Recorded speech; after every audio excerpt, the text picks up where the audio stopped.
विकेश भोजपुरिया।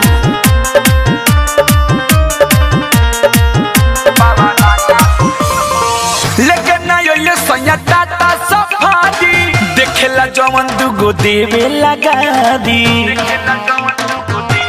हाँ हाँ लेकिन ये सैया टाटा सफारी देखेला जवन दुगो देवे लगा दी।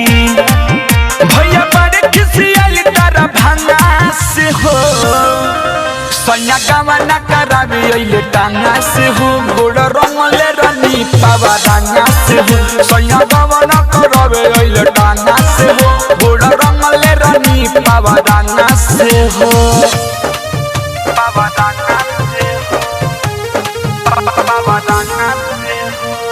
रिया फिल्म्स रिकॉर्डिंग स्टूडियो दिल्ली। गोड़ रंगले रानी पावा रंगा से हो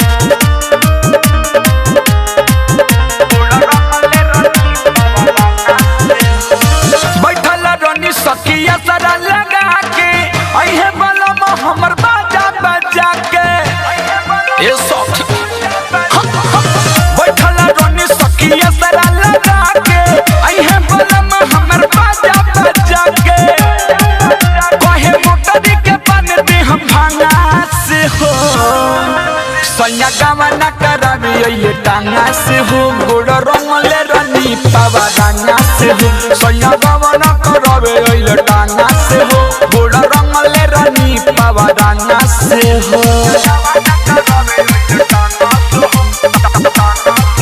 म्यूजिक बाय विकेश भोजपुरिया।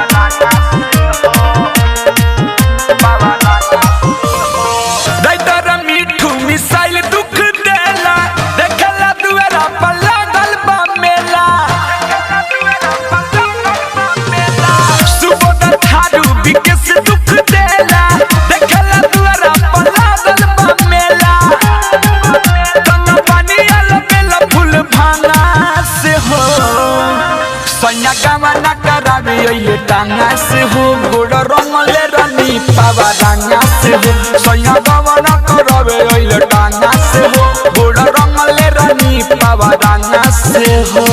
लेकिन ये सैया टाटा सफारी देखला जमन दुगो देवे लगा दी।